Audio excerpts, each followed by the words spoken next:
الحمد لله نحمده ونستعينه ونستغفره ونؤمن به ونتوكل عليه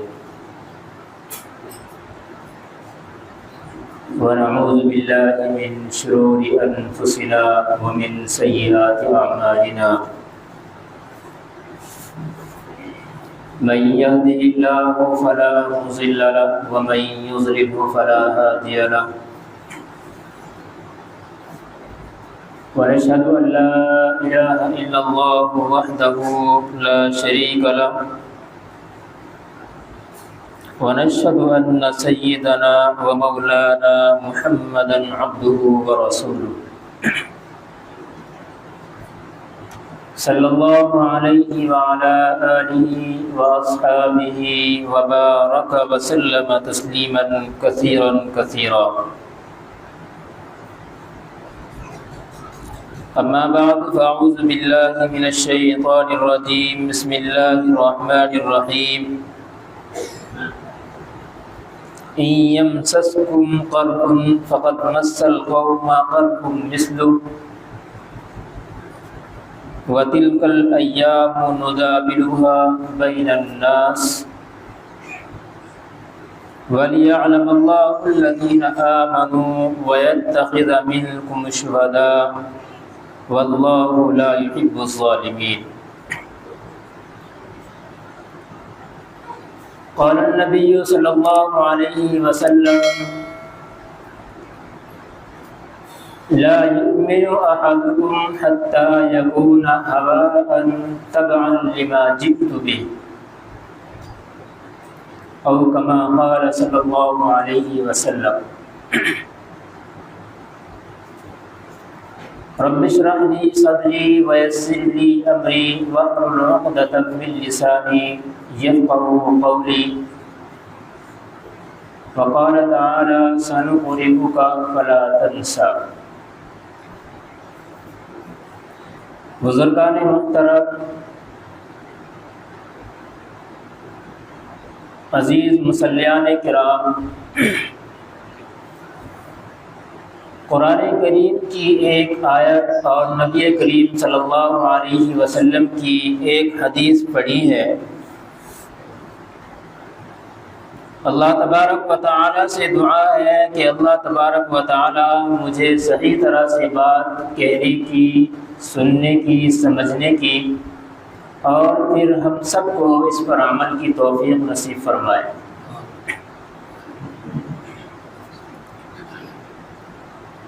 یہ انسان کی زندگی ہے، ایک ایام طفولیت سے نکل کر کے ایک بچپن کی زندگی سے نکل کر کے لڑکپن کو پہنچنا اور پھر لڑکپن سے نکل کر جوانی میں قدم رکھنا اور پھر جوانی سے بڑھاپے کی طرف پہنچنا، یہ تمام باتیں اس طرف اشارہ کر رہی ہوتی ہیں کہ ایام ہمیشہ ایک جیسے نہیں ہوا کرتے. ایام کہتے ہیں دن کو. عربی یوم آتا ہے دن، ایام کی. جو میں نے آیت آپ کے سامنے پڑھی ہے وَتِلْكَ الْأَيَّامُ نُدَاوِلُهَا بَيْنَ النَّاسِ، اللہ تعالیٰ ارشاد فرماتے ہیں کہ یہ تو ایام ہیں، ہم تمہارے درمیان ان کو گردش دیتے رہتے ہیں. 7-8 گھنٹے پہلے آپ نے صبح کا سورج طلوع کیا، اب یہاں تک پہنچے ہیں. یہ بھی ہمیں اس بات کا درس دے رہا ہے، اس بات کا سبق دے رہا ہے کہ ٹائم ہر وقت ایک جیسا نہیں ہوا کرتا. ابھی آپ دوپہر میں ہیں، ظہر کا وقت ہے، یہاں سے نکل کر کے آپ شام تک 5-4 گھنٹے کے اندر جو پہنچیں گے تو یہ بھی اس بات کی طرف اشارہ ہے کہ وقت اور اوقات اور زندگی کی چال ڈھال ہمیشہ ایک جیسی نہیں ہوا کرتی۔ یہ ایام ہے، قرآن کریم کی آیت جو میں نے آپ کے سامنے تلاوت کی ہے، سن 3 ہجری آپ صلی اللہ علیہ وسلم کو 3 سال ہو چکے تھے ہجرت کیے ہوئے، اور آپ کو معلوم ہوگا کہ فضائل اعمال کی جو تعلیم ہوتی ہے، بہت سارے صحابہ کرام کے واقعات بھی حکایت صحابہ کے اندر بیان کیے جاتے ہیں۔ آپ کی بہادری کے واقعات، آپ کی جانثاری اور جافزانی کے واقعات کس قدر بڑے پڑے ہیں۔ یہ تو مصنف نے تھوڑا رحم کیا ہم جیسے نااہلوں پر کہ بھائی آتا جاتا تو کچھ نہیں ہے، ورنہ مصنف کا تو اپنا یہ حال تھا شیخ زکریا رحمۃ اللہ علیہ کا کہ اگر صرف تاریخ کے اوپر قلم رکھ دیا کرتے تھے تو پتہ نہیں وہ تاریخ کہاں پہنچا کرتی، کتنی کتابیں اور کتنے دفتر اس کے لیے تیار کرنے پڑتے۔ یہ کوئی بچوں کا کھیل نہیں ہے، لیکن سامنے والے کو دیکھتے ہوئے اور ان کے مطالعے کو دیکھتے ہوئے اور ان کے اوپر یہ رحم کرتے ہوئے کہ بھائی یہ کتاب عوام کے درمیان میں پہنچنی ہے، تو انہوں نے اتنا شارٹ کر کے، اتنا مختصر کر کے ان الفاظ کو احاطہ کیا ہے، ان الفاظ کو محیط کیا ہے، ان الفاظ کو گھیرا ہے کہ جس سے بس سامنے والے کا کام چل سکے، زیادہ کھوجنے میں نہیں پڑے۔ بہت سے حضرات کو اس کے اوپر بہت بڑا اشکال ہوا کرتا ہے کہ حضرت نے ایسی کتاب لکھ دی ہے اور ایسی حالت میں لکھی ہے کہ ان کو کتاب اٹھانے کی ضرورت نہیں پڑی۔ ہاں، حقیقت یہی ہے۔ ہمارے جماعت کے ساتھی بیٹھے ہوئے ہیں، آپ کے گوش گزار کر دو ایک بات۔ شیخ زکریا رحمۃ اللہ علیہ بہت زیادہ مطالعہ کیا کرتے تھے۔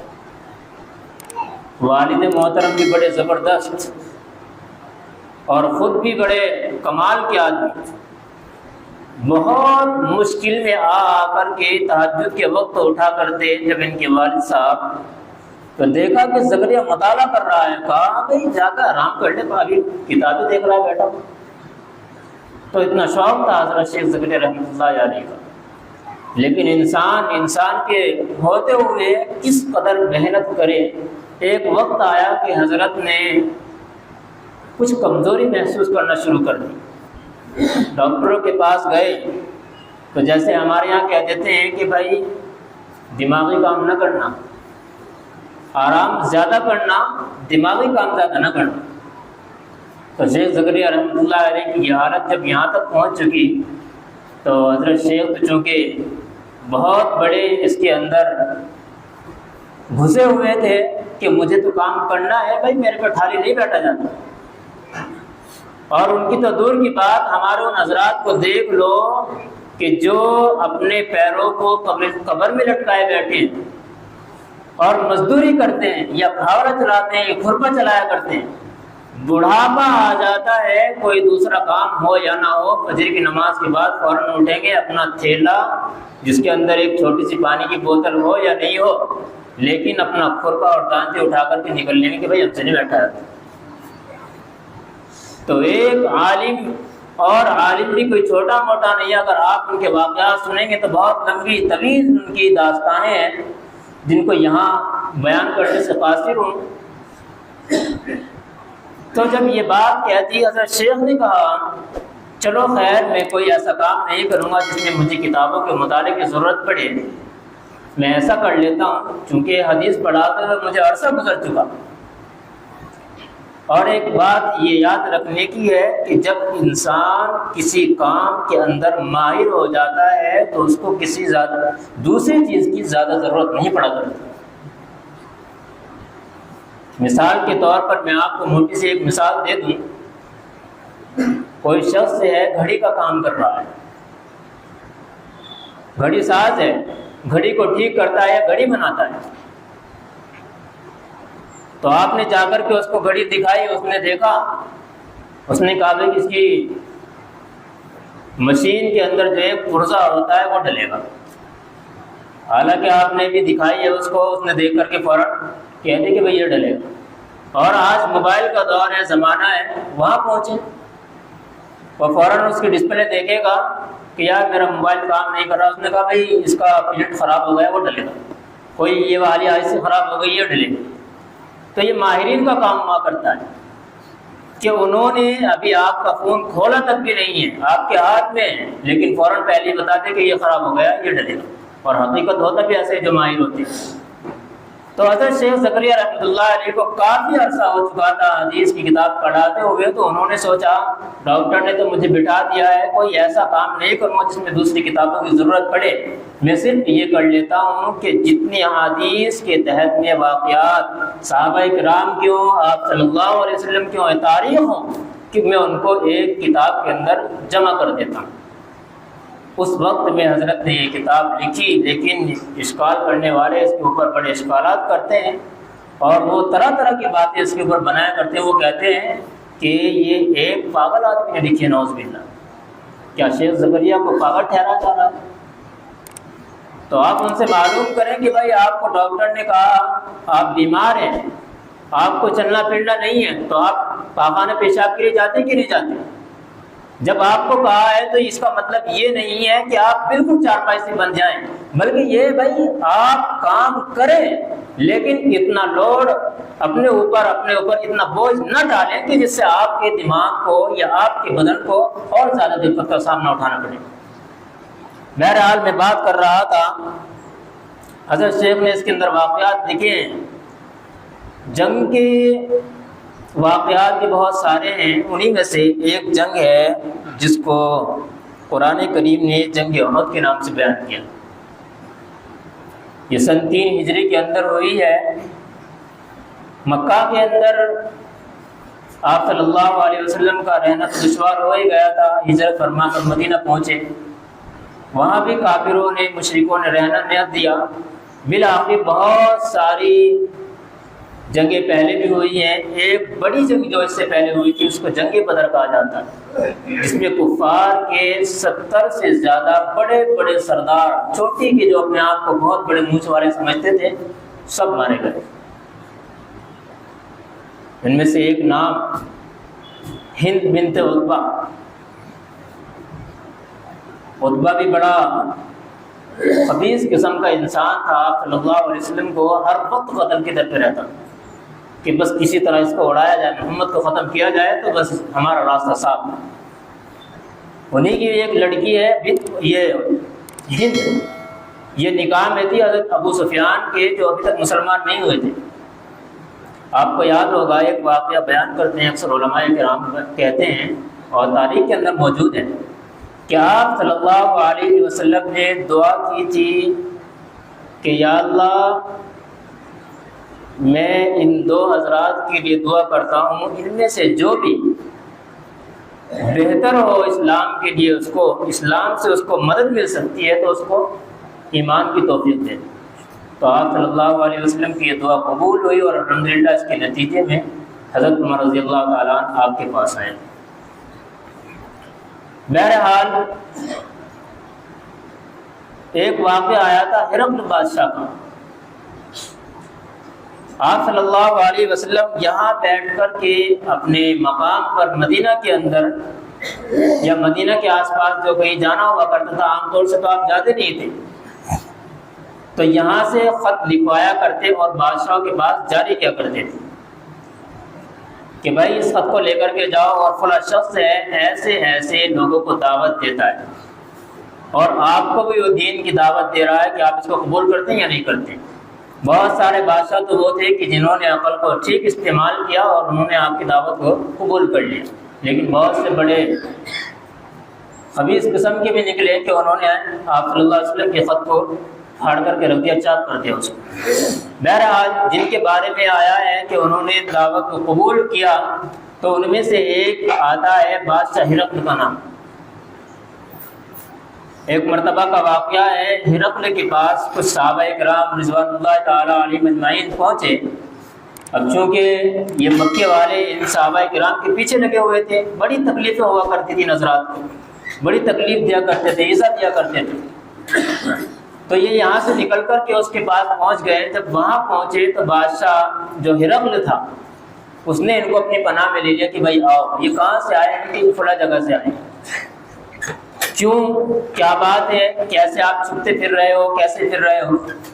تو جب یہ وہاں پہنچے تو انہوں نے پورا واقعہ بیان کیا، لیکن پیچھے پیچھے یہی ابو سفیان جس کے نکاح میں یا جس کے ماتحتی میں عتبہ کی لڑکی ہند تھی، یہ ابو سفیان وہاں پہنچ گیا کہ یہ تو آپ کے جو عیسائی حضرت عیسیٰ علیہ السلام ہے اس کو برا بھلا کہتے ہیں۔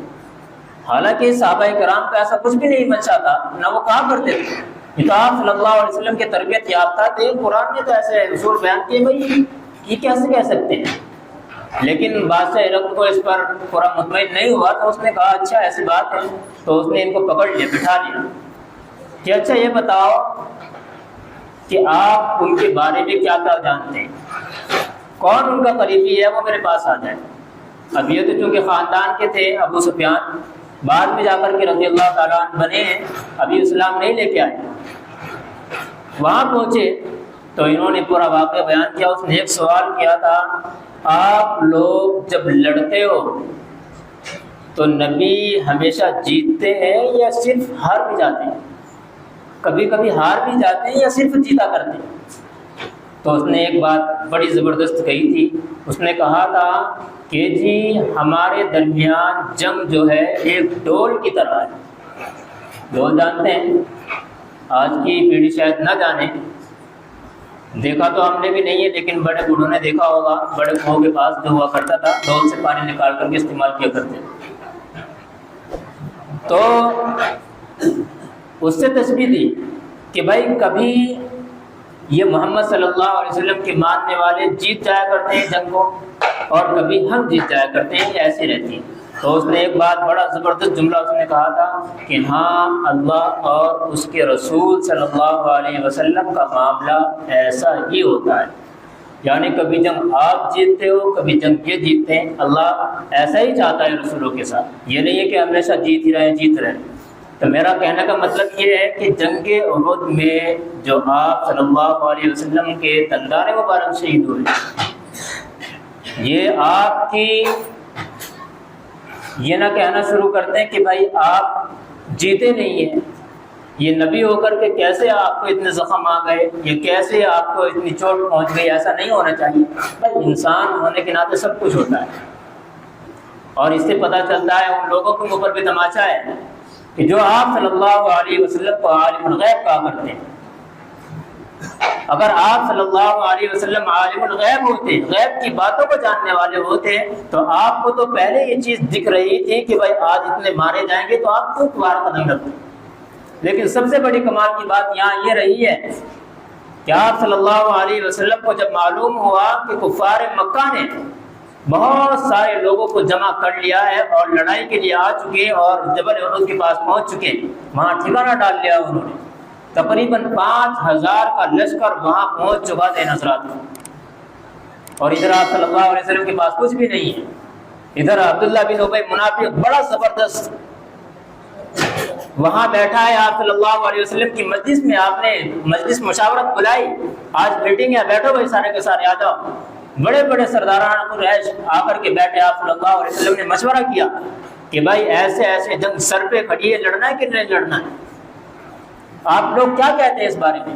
اور کمال کی بات ہے آپ صلی اللہ علیہ وسلم اس سے پہلے ایک خواب دیکھ چکے تھے کہ جس میں آپ صلی اللہ علیہ وسلم کی تلوار کا جو دھار ہوتی ہے، جس کو ہم پھل کہا کرتے ہیں، وہ ذرا سے اس کے اوپر کھروچ آ چکی۔ آپ صلی اللہ علیہ وسلم نے اس کی تعبیر نکالی کہ جو جنگ ہونے والی ہے اس میں کچھ نقصان ہونے والا ہے۔ تو صحابہ کرام رضوان اللہ تعالیٰ علیہ اجمعین سے مشورہ کیا، بہت بزرگ صحابہ کرام جو تھے بہت ساروں نے یہ کہا کہ یا رسول اللہ ہم مدینے میں رہ کر کے ان کفار کا مقابلہ کریں گے، ہم باہر نہیں جاتے۔ لیکن جو جوش ہوتا ہے، خون گرم ہوتا ہے، جو وہ جوانوں کا ہوتا ہے، انہوں نے فوراً کہا نہیں یا رسول اللہ ہمارے اندر ہمت ہے، نہیں ہم جا کر کے لڑیں گے۔ یہ صحابہ کرام کی جمع مرتی ہے کہ ان حضرات نے آپ صلی اللہ علیہ وسلم کو مشورہ دیا. اور کمال ہے کہ ایک شخص اور نبی بول رہا ہے, کبھی اس کی زبان سے یہ بات تک نہیں نکلی ہے کہ انہوں نے میرے مشورے کو کیوں ٹال دیا. ہم میں سے ہر ایک جب مشورہ کرتے ہیں کسی چیز کا, یہاں کی بات نہیں کر رہا ہوں, کہیں اور بھی اگر آپ کو مشورے کے لیے بلایا جائے اور آپ اپنی جو رائے پیش کریں, آپ چاہتے ہیں بس اسی کو فوکس کیا جائے, اسی پر عمل کیا جائے, لیکن آپ صلی اللہ علیہ وسلم پر قربان جائیں, صحابہ کرام نے وہ مشورہ دیا اور آپ کو کہا کہ یا رسول اللہ آپ یہاں نہیں, باہر چل کر کے لڑیں گے. جمعہ کا دن تھا 14 شوال.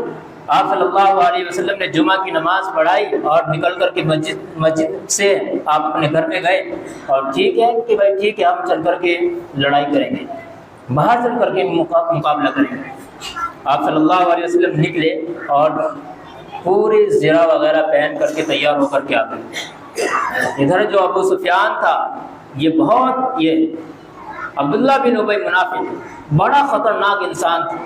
آپ صلی اللہ علیہ وسلم کی مجلس مشاورت میں اس نے کہا تھا کہ ہم بھی یہی رہ کر کے کیا کریں گے, ان لوگوں کا دفاع کریں گے, ان کو یہاں سے بھگائیں گے. یہاں یہ کہہ دیا, لیکن جب تجویز یہ پیش کر دی گئی کہ بھائی جا کر کے مقابلہ کرنا ہے تو اب ساتھ ہو جانا چاہیے تھا, لیکن اس نے کیا کام کیا, نہیں, آپ صلی اللہ علیہ وسلم یہاں سے لشکر کو لے کر کے چلے. 1000 کا لشکر تیار ہوا, جن میں سے 300 حضرات اس عبداللہ بن ابی منافق کے ساتھ بھی تھے.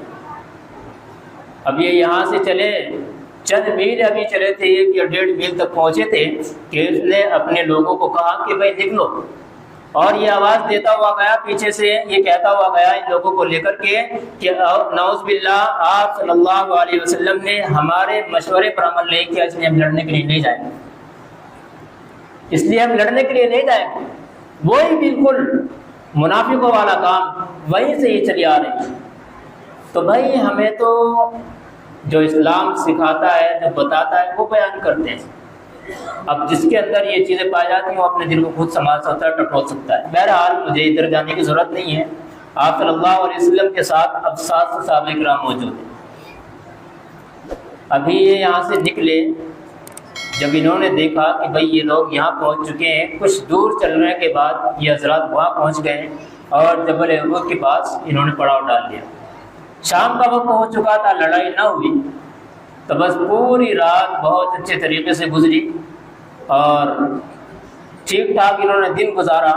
آپ صلی اللہ علیہ وسلم نے بھی کچھ نہیں کہا, ان کی طرف سے بھی کوئی وار نہیں ہوا. ہو سکتا ہے کہ بات ایسے ہی بن جائے, لیکن جیسے ہی اگلی دن کا سورج نکلا ہے 15ویں شوال کا, تو انہوں نے میدان کاذار کو گرم کرنا شروع کر دیا.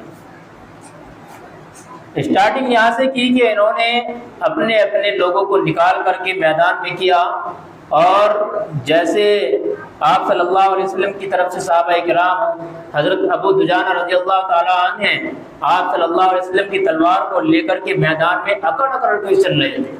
آپ صلی اللہ علیہ وسلم نے یہاں ایک بات ارشاد فرمائی تھی کہ ایسے چلنا جائز نہیں ہے, اکڑ کر کے چلنا, لیکن ہاں اگر آپ کو دشمن کو دکھانا ہے تو آپ اکڑ کر کے چل سکتے ہیں. اس وقت سے نکلا تھا کہ بھائی دشمن کو اپنی کمزوری نہ بتاؤ کہ ہم کمزور ہیں. اور یہی وجہ رہی ہے کہ ایک وقت آیا صحابہ کرام چکنا چور ہو چکے تھے, بالکل کمزور پڑ گئے تھے, کھانے کے اعتبار سے بھوکے مر رہے تھے بیچارے, فاقہ کشی. لیکن جب طواف کا وقت آیا اور اللہ نے یہ موقع ان کو عنایت کیا, تو صحابہ کرام رضوان اللہ تعالی علیہم اجمعین اپنے سینوں کو تان کر کے کعبۃ اللہ کا طواف کر رہے تھے, اور بتا دیا تھا پوری دنیا کو کہ ہاں کہ صحابہ کرام آپ صلی اللہ علیہ وسلم کے ماننے والے اور آپ صلی اللہ علیہ وسلم کے پیروکار کمزور نہیں ہیں. اسی موقع کے لیے آپ صلی اللہ علیہ وسلم نے ارشاد فرمایا تھا کہ ایسے وقت میں جائز ہے اور چل سکتے ہیں, کوئی حرج نہیں, لیکن بغیر کسی وجہ کے چلنا یہ قرآن میں آیا ہے, اس کے بارے میں خوب منع کیا ہے. یہاں پر آپ صلی اللہ علیہ وسلم جب یہ میدان کا اثر گرم ہوا, بہت سارے لوگ شہید ہوئے, آپ صلی اللہ علیہ وسلم کی طرف سے بہت سارے حضرات مارے گئے. ادھر سے ہند بنت عتبہ, اس کا غالباً کوئی شوہر تو نہیں تھا, کوئی شخص مارا گیا تھا یا اس کا والد تھا, وہ مارا گیا تھا. اس میں جنگ بدر کے اندر عتبہ مارا گیا تھا. تو اس نے یہ اعلان کر رکھا تھا کہ جس نے بھی میرے ابو کے قاتل کو، اور وہ قتل کرنے والے حضرت یہ حمزہ رضی اللہ تعالیٰ عنہ، یہ ان کو قتل کرنے والے تھے، اس نے کہہ رکھا تھا کہ جو بھی اس شخص کا سر لے کر کے آئے گا اس کو قتل کرے گا، میں اپنی بیٹی اور جتنے میرے پاس زیورات ہیں سب اس کو دے دوں گے۔ بہت بڑا اعلان تھا، بہت بڑا انعام تھا اس کی طرف سے۔ تو ایک حبشی جن کا نام حضرت وحشی رضی اللہ تعالیٰ عنہ، بعد میں یہ مسلمان ہوئے غالباً، تو ان کی طرف سے نکلے، یہ غلام بنائے گئے تھے بیچارے۔ اب غلام کو تو جو کسی نے سردار نے کہتے وہ کرنا پڑتا ہے، کام کرنا پڑتا ہے ان کو، تو انہوں نے کہا ٹھیک ہے میں دیکھوں گا۔ جب میدان کازار گرم ہوا تو انہوں نے موقع پا کر کے حضرت حمزہ رضی اللہ تعالیٰ عنہ کو شہید کر دیا، اور وہ جامع شہادت نوش فرما چکے۔ بہت سارے صحابہ کرام اس کے اندر بھی، 70 سے زیادہ صحابہ کرام اس میں شہید ہوئے۔ بہت بڑا ایک یہاں پر ہنگامہ مچا، بہت ساری آپ صلی اللہ علیہ وسلم کے ساتھ بھی بہت بڑے بڑے سلوک کیے گئے، برے برے سلوک بھی کیے گئے، اور نعوذ باللہ آپ صلی اللہ علیہ وسلم کے مر جانے کی، وفات کی بھی یہاں پر افواہ اڑائی گئی۔ صحابہ کرام کو بڑے بڑے الفاظ لوگوں کی طرف سے کہے گئے تھے، لیکن یہاں پر بھی کچھ مسلمانوں کی اپنی غلطی رہی تھی کہ انہوں نے آپ صلی اللہ علیہ وسلم کے ایک پوائنٹ کو، جس کے بارے میں حضرت عبداللہ بن جبیر رضی اللہ تعالیٰ نے ان کو ایک کونے میں کھڑا کیا تھا اور کہا تھا کہ بھائی یہ جو کونا ہے اس کو نہیں چھوڑنا جب تک میں نہ کہہ دوں۔ بس انہوں نے اس کونے کو چھوڑا اور وہاں تہس نہس مچ گیا، کافروں نے آ کر پیچھے سے حملہ کیا۔ اس وجہ سے یہ بہت ساری چوٹیں آئی تھی، اس لیے کہا ہے اللہ تبارک و تعالیٰ ان کو کہتا ہے کہ یمسسکم قرح فقد مس القوم قرح مثلہ، کہ صحابہ کرام، اے آپ صلی اللہ علیہ وسلم، آپ اس چیز پر غمگین نہ ہو، ولا تہنوا ولا تحزنوا وانتم الاعلون ان کنتم مؤمنین۔ بس آج ختم کر رہا ہوں کہ آپ کو نہ تو غمگین ہونے کی ضرورت ہے اور نہ کمزور پڑنے کی ضرورت ہے۔ وانتم الاعلون ان کنتم مؤمنین، اور تم ہی سربلند رہو گے اگر تم پکے سچے مومن۔ اگر زخم آپ کو پہنچے تو آپ کو پتا ہے آپ نے بھی 70 ان کے مار دیے تھے جنگ بدر کے اندر۔ اور کہتے ہیں اللہ تبارک و تعالیٰ وَتِلْكَ الْأَيَّامُ نُدَاوِلُهَا بَيْنَ النَّاسِ، اور یہ تو ایام ہے کہ ہم لوگوں کے درمیان ان کو گردش دیتے رہتے ہیں، کبھی آپ کی باری آئی، کبھی ان کی باری آئی، کبھی ان کے مارے گئے، کبھی آپ کے مارے گئے۔